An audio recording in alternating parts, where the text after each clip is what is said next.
Hey everyone, Spicy Toast Gaming here, and today we're highlighting Forever Skies, a new survival game that just released into early access on Steam. Thank you developers for the key, and let's get into it. Forever Skies is a survival game set on a post-apocalyptic Earth and has a playstyle fairly reminiscent of Subnautica.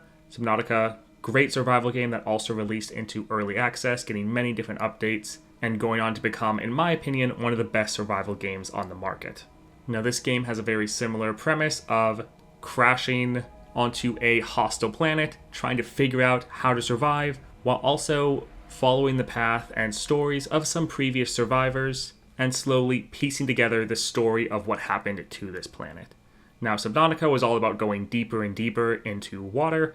Forever Skies, as the name implies, you're in the sky, and you're actually trying to go higher and higher. Now it has all the standard survival mechanics, base building, except with this, the game has the twist of your base is your blimp, or dirigible, zeppelin, or rigid airship. A lot of different names for these types of crafts, but you are building onto your ship that is also your base.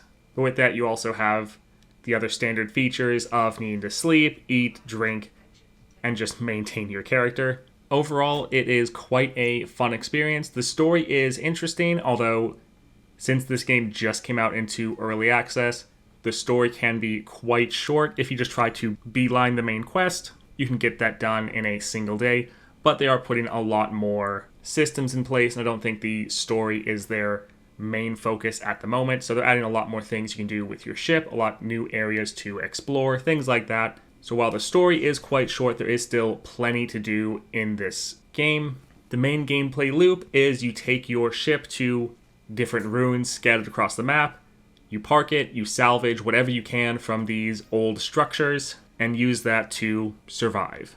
Also, there is different floating debris that's constantly blowing by. It can damage your ship if it hits your ship, but also you can dismantle that for resources. It somewhat reminds me of another survival game, I believe called The Raft, where you're stranded on open water and you're using this hook to try to bring in salvage. Works somewhat similar to that, where you're just going by on your ship and there's debris floating by that you need to avoid, or just try to salvage with different cannons on your ship to gain those resources. Overall, I had a fun experience, and it's definitely a good base of a game right now. While playing, I didn't really feel like it did anything to really set itself apart enough from other survival games until I actually ended up getting close to finishing the story that's in the game so far. Now, I won't spoil anything, but in my opinion, near the end of the story, a new feature is added into the game, and in my opinion, that elevates the game enough to set it apart and really be something worth checking out. Now, at the moment, it is just a single-player game, but the devs have said that they're looking to add co-op into the game, and I think that's going to be absolutely perfect. There's many times where I was having fun by myself, but I just wished I could play with another individual, have them sitting outside my blimp and just constantly gathering resources from the flying debris, or just going and exploring these old ruins would have been a lot of fun with another individual. If you like survival games and if what you're seeing interests you, I would highly recommend wishlisting this on Steam. That can really help the developers out, and then you'll also get notified if it ever goes on sale, if the price is still a little bit steep for you at the moment. The base price is $30, which, in my opinion, might be a little bit much for what is currently on offer here. However, this is the very start of this game being updated, and they're going to continue putting out a lot of big free updates, so I'm sure it'll be well worth that price in the future. Overall, I think this is a fun, solid package that is pretty well polished. I didn't experience any issues or bugs through my play session.